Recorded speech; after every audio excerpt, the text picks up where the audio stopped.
And the real trick is that even though we think of it as a disease for children, this RSV, adults can get it also, but adults usually have no symptoms. That's a problem because you may be an adult with no symptoms or just with a little light cold symptom, but then you go and kiss that cute baby who's less than 2 years of age, and the disease is severe in little children because they have tiny nostrils, tiny respiratory tubes, and they can get the mucus that will congest them, cause them to wheeze, cause them not to eat, cause them to be lethargic, and can potentially cause them to die. Straight ahead on the Griot Weekly. It could be a deadly combination: COVID, the flu, and RSV. 3 viruses that can put you down for the count. We bring in an expert doctor to find out how to keep you and your loved ones healthy as temperatures drop. And we catch up with soul legend Chaka Khan. She talks about her new single and gives an interesting take on her favorite artist. Plus, meet a woman who is doing her part to make sure fresh fruits and vegetables are available in inner city neighborhoods.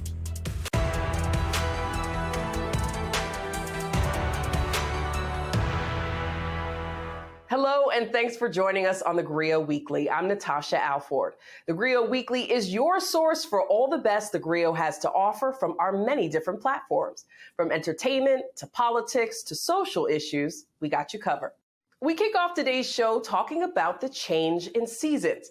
Not the kind where you take down Halloween decorations and put up your Mariah Carey holiday gear, but rather a season of coughs and sniffles. The CDC is saying flu season actually starts weeks earlier than expected, and we want you at home to be ready. This map shows several parts of the country where flu season is already in full bloom. Is this a sign of what's to come? I'm joined by Dr. Frita Fisher. Dr. Fisher, thank you so much for joining us on the Griot Weekly. Thank you for having me.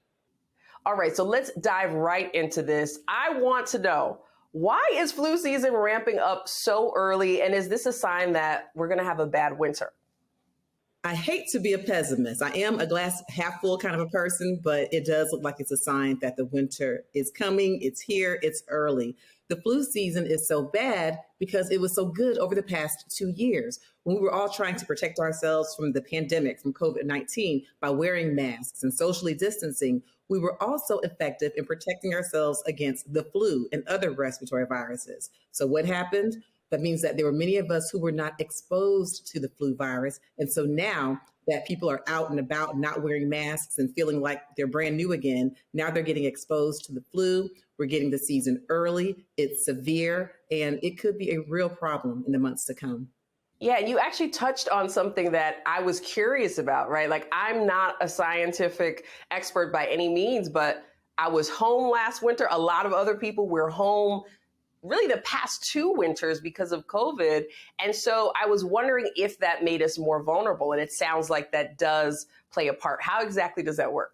Well, we have what we're calling a pandemic immunity gap, meaning because we were protecting ourselves and being so sterile, not only did we not expose ourselves to COVID, but we did not expose ourselves to RSV. We did not expose ourselves to other rhinoviruses, cold-causing viruses. And so our immune systems did not rev up during this past 2 years. I mean, even in the beginning of COVID, we were wiping down packages. We were wiping down apples and bananas. You know, we were so protected, which served its purpose. But now that means that when we're back out into the world, we're more vulnerable, especially our children, which is why we're seeing pediatric cases skyrocket with RSV, respiratory syncytial virus.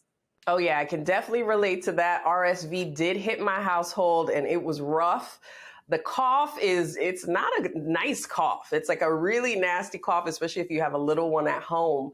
I'm so curious about that. So tell me why RSV is hitting us so hard. So RSV is actually a very common virus. In fact, it's the #1 cause of pneumonia and lower respiratory tract infections in kids who are less than 1 year of age. It's very common throughout the world, but most children are usually exposed to it by the age of 2. Well, in the past 2 years, those children who were 2 and under were not exposed to RSV at all. So now fast forward, the world is opening up. We're not wearing masks. Now those children are 3 and 4 and 5 years of age. They're getting RSV for the first time. Plus the children less than 2 are getting RSV. And it's a very common cause of hospitalization and even, unfortunately, death in children. And so we're getting more cases sooner. And the real trick is that even though we think of it as a disease for children, this RSV, adults can get it also, but adults usually have no symptoms. That's a problem because you may be an adult with no symptoms or just with a little light cold symptom, but then you go and kiss that cute baby who's less than 2 years of age, and the disease is severe in little children because they have tiny nostrils, tiny respiratory tubes, and they can get the mucus that will congest them, cause them to wheeze, cause them not to eat, cause them to be lethargic, and can potentially cause them to die. Wow.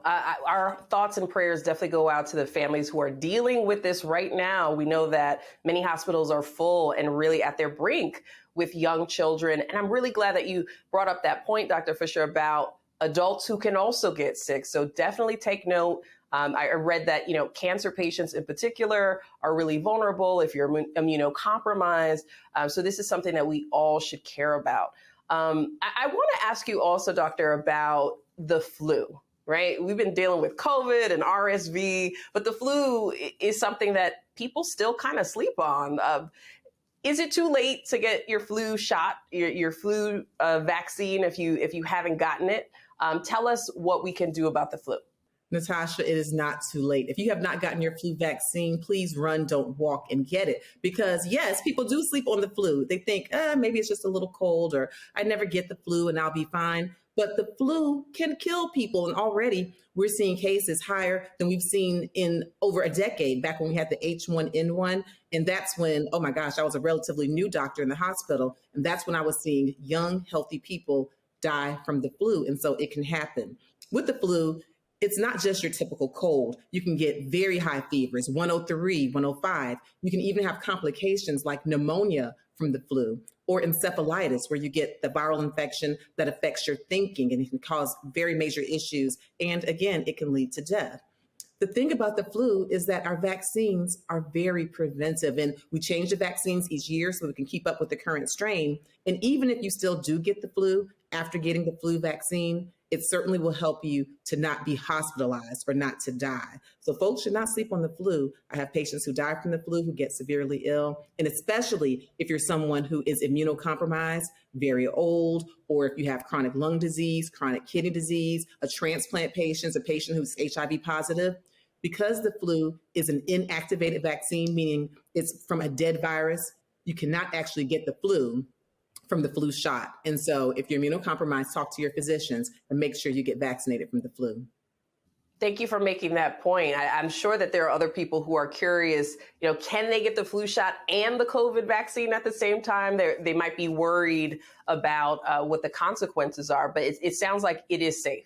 It is safe. And in fact, my father just got his flu vaccination and his COVID-19 booster on the same day. Now, I know there are people who are listening who will think, you see, I can't get the flu from the flu shot, but I get sick every time I get the flu shot. Well, your body's immune system is being revved up when you get the flu vaccination. So you may feel sick. You may have some malaise or even a low-grade fever after you get the flu vaccination. But it is not the flu. It's just your immune system getting ready to protect you for when the real flu comes around. So important. Thank you for breaking that down for us. As we hear that common saying, when other people catch a cold, Black America gets pneumonia. But literally, we're talking about getting pneumonia, getting much more serious illnesses, because so many people in our community, we aren't vulnerable because of other complicating factors. And so this is very important that we put our health first. Dr. Fisher, we're going to take a very short break. When we come back, we'll talk a little bit more about RSV, adults staying healthy through this cold and flu season. We're going to talk about everything we need to do to stay healthy. So stay with us.